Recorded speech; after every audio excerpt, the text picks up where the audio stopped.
Halo semuanya, balik lagi bersama gue Rizky. Jadi dalam video kali ini gue akan coba share ke kalian tentang public speaking. Dan by the way, hari ini gue lagi ada di tempat ngopi asik, tepatnya di Kopi Nako Cibubur ya. Ini ada nuansa-nuansa yang alami banget, pohon-pohon besar, kemudian juga teduh.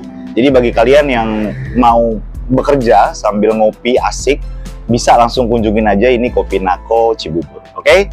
Simak video berikut sampai habis dan jangan sampai di skip. Check it out.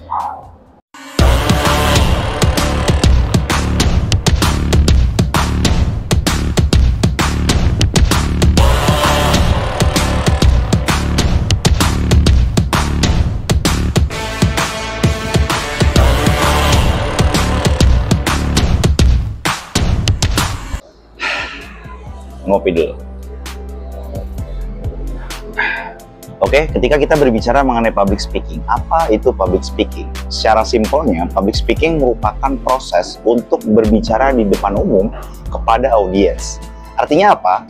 Ketika kita berbicara mengenai public speaking ini poinnya berkomunikasi secara efektif dengan menggunakan kata-kata atau bahasa tubuh dan penggunaan suara yang tepat.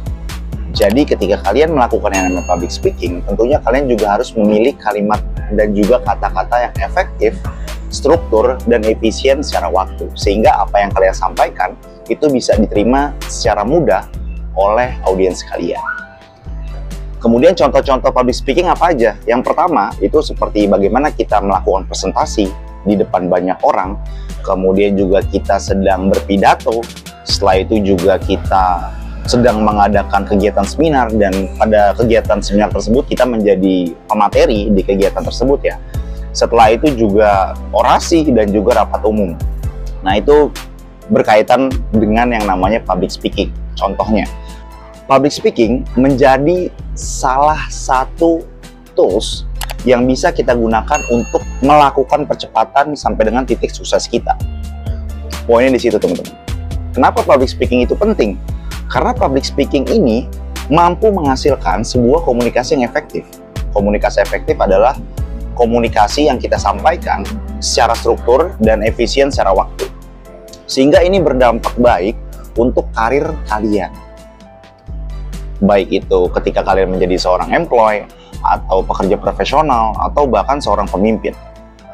Itulah kenapa public speaking amat sangat penting.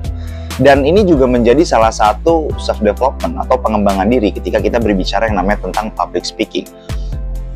Selanjutnya adalah public speaking mampu membangun relation atau hubungan. Ya. Ketika kita memiliki sebuah kemampuan public speaking yang baik, tentunya hubungan kita dengan circle yang ada di sekeliling kita atau lingkungan kita itu akan lebih baik. Karena kita tahu apa hal yang harus kita sampaikan dan hal-hal yang tidak perlu kita sampaikan, berangkat dari kemampuan public speaking, dalam kurung efektivitas. Seperti itu.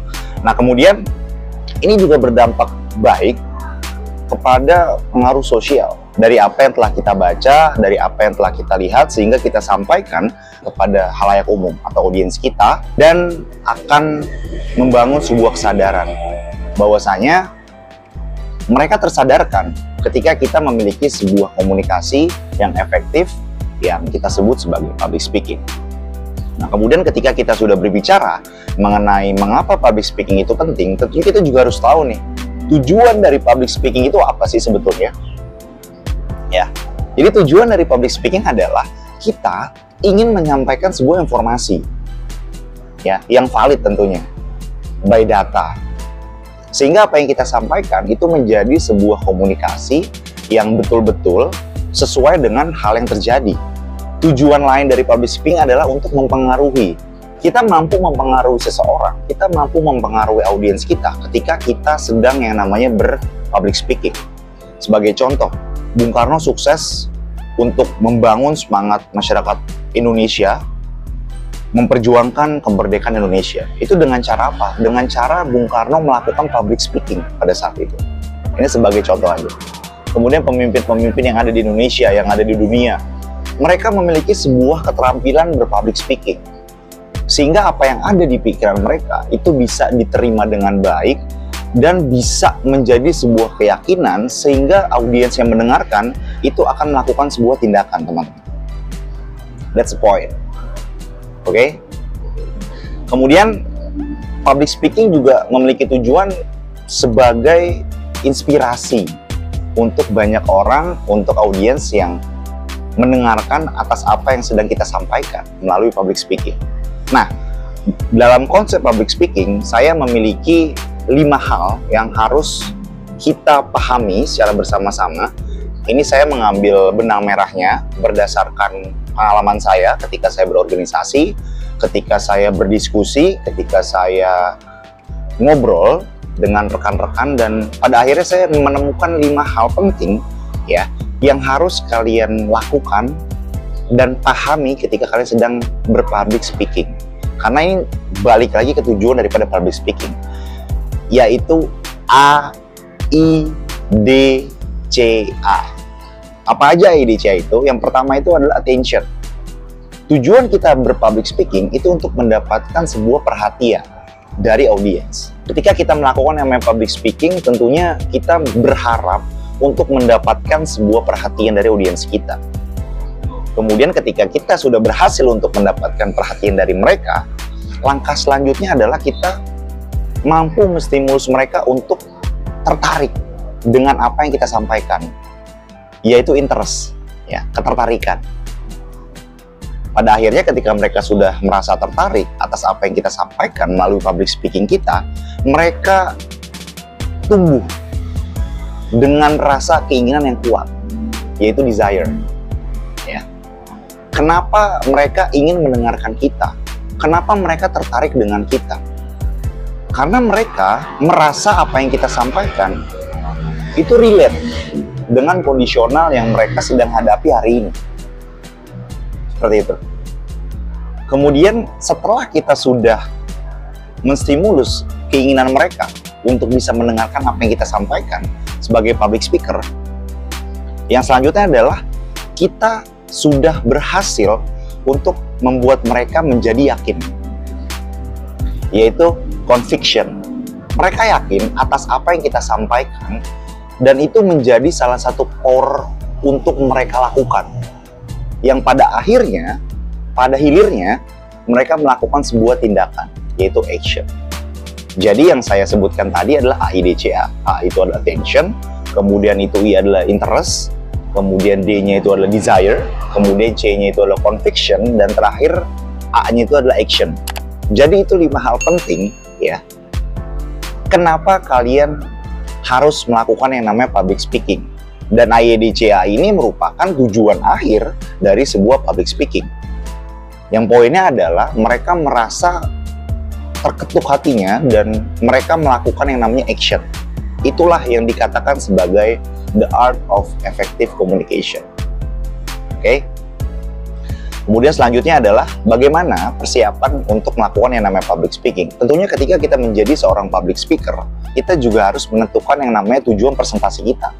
Tujuan kita berpresentasi ini, kita mau menyampaikan hal apa? Point of view-nya apa? Hilirnya apa? Kemudian kita harus mengenal audiens kita. Range umurnya berapa? Kemudian mereka sukanya apa? Jokes yang mereka suka apa? Makanya saya ketika saya sedang melakukan yang namanya public speaking, saya selalu menanyakan bagaimana audiensnya, range umurnya berapa, kemudian karakteristiknya seperti apa. Itu hal yang selalu saya tanyakan kepada panitia terkait. Sehingga saya memahami bagaimana pola-pola public speaking yang efektif dan juga efisien, dan mereka merasa apa yang saya sampaikan ini menjadi ilmu yang sangat bermanfaat. Di situ poinnya, teman. Kemudian kita juga harus yang namanya mempersiapkan isi dari presentasi. Isinya apa? Terkait dengan hal yang sesuai dengan request dari panitia terkait. Kalau misalnya kalian sedang diamanahkan untuk menjadi seorang public speaker di kegiatan seminar, gitu ya. Jadi kalian harus mempersiapkan isinya. Isilah dengan public speaking yang berdasar. Dasarnya by data. Tidak asal ngomong. Sehingga audiens merasa apa yang kita sampaikan ini sangat tervalidasi. Seperti itu. Kemudian yang harus saya lakukan juga atau kalian lakukan, tentunya melakukan yang namanya latihan berpublic speaking. Mau sepanjang apapun pengalaman seorang public speaker, setidaknya mereka butuh waktu 1-5 menit untuk sedikit mengolah semangatnya, untuk sedikit meningkatkan keyakinannya, agar energi yang mereka miliki itu dapat tersampaikan kepada para audiens. Seperti itu. Dan ini balik lagi ke bagaimana kita mampu mempersiapkan mental kita ketika kita sedang melakukan yang namanya public speaking. Karena tidak mudah untuk menjadi seorang public speaker. Banyak poin-poin yang harus kita lakukan. Mulai dari kita harus mengetahui materinya seperti apa, audiensnya itu siapa, karakteristiknya seperti apa, range umurnya berapa, dan bagaimana untuk membangun sebuah semangat dalam lingkungan tersebut, bagaimana membangun sebuah atmosfer yang nyaman dari awal sampai akhir. Itu tantangan menjadi seorang public speaker. Sehingga kita perlu yang namanya melakukan persiapan dalam berpublic speaking. Nah, kemudian ketika kita berbicara mengenai public speaking, dari mulai pembukaan, kemudian juga tagline atau judul, ya, kalian harus menentukan judul, isi, dan kesimpulan.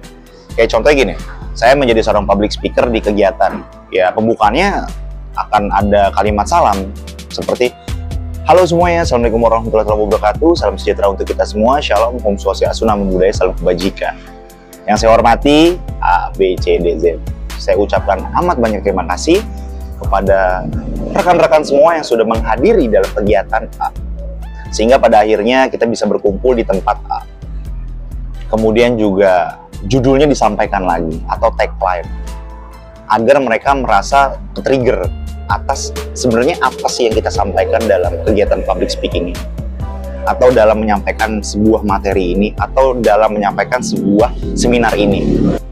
Isi. Terakhir adalah kesimpulan. Kalian harus bisa menarik sebuah benang merahnya sehingga para audiens merasa, oh ternyata dari apa yang sudah kita bahas secara bersama-sama ini memiliki sebuah kesimpulan yang ini ya. Seperti itu. Dan bahasa tubuh juga menjadi salah satu hal penting ketika kita melakukan yang namanya public speaking. Mulai dari kontak mata kita kepada audiens, kemudian juga postur tubuh kita, setelah itu juga gerakan tangan menjadi salah satu hal yang dilihat oleh audiens kita, dan terakhir adalah ekspresi wajah. Kita harus memperlihatkan bagaimana ekspresi wajah kita ketika kita sedang melakukan yang namanya public speaking. Ketika kita sedang menceritakan suatu hal yang sedih, kita juga harus memberikan raut wajah kita yang sedih. Serius, kita berikan raut wajah yang serius. Ketika kesal, kita juga harus memberikan raut wajah yang kesal. Seperti itu. Kemudian, bagaimana penggunaan suara? Harus lantang, volumenya tidak terlalu kecil, tidak terlalu besar. Kecepatan dalam menyampaikan kata-kata demi kata dan kalimat itu jangan terlalu cepat dan jangan terlalu lambat. Ya, sedang-sedang saja. Kemudian vokalnya seperti apa, dan hilangkan yang namanya kalimat filler word. Apa sih filler word itu? Kalimat yang tidak penting seperti a. Jadi contohnya ya, selamat pagi semuanya, perkenalkan saya dengan Rizky. Jadi pada pagi hari ini saya akan menjelaskan tentang itu nggak penting. Yang lebih penting adalah ketika kalian sedang ingin mengucapkan, kalian tutup mulut kalian. Hap. Saya kasih contoh. Halo, selamat pagi semuanya. Perkenalkan saya dengan Rizky. Baiklah, pada pagi hari ini terima kasih untuk kehadirannya.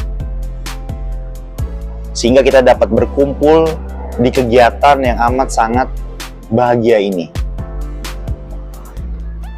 Jadi kalimat filler word-nya nggak ada. Nggak ada kalimat Oke?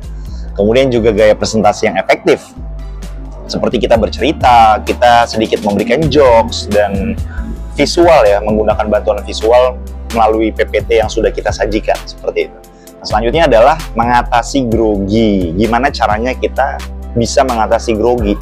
Kalau saya pribadi, ketika saya grogi, itu di awal biasanya. Saya selalu titik fokus saya ke satu hal atau satu benda gitu, yang itu membuat saya lebih rileks dan nyaman. Kalian fokus ke satu titik atau satu hal dalam pola pikir kalian, dalam pikiran kalian, atau dalam pandangan kalian, dan kalian yakinkan bahwa oke, saya bisa, saya tenang. Tarik napas panjang-panjang, kemudian buang pelan-pelan. Itu yang akan membuat saya rileks dan tidak grogi. Kalian bisa coba cari tahu caranya bagaimana, dan bisa juga menggunakan cara tersebut. Nah, kemudian terakhir, bagaimana kiat-kiat sukses untuk bisa melakukan yang namanya public speaking? Yang pertama, tentunya kita harus mengenali topik apa yang ingin kita sampaikan.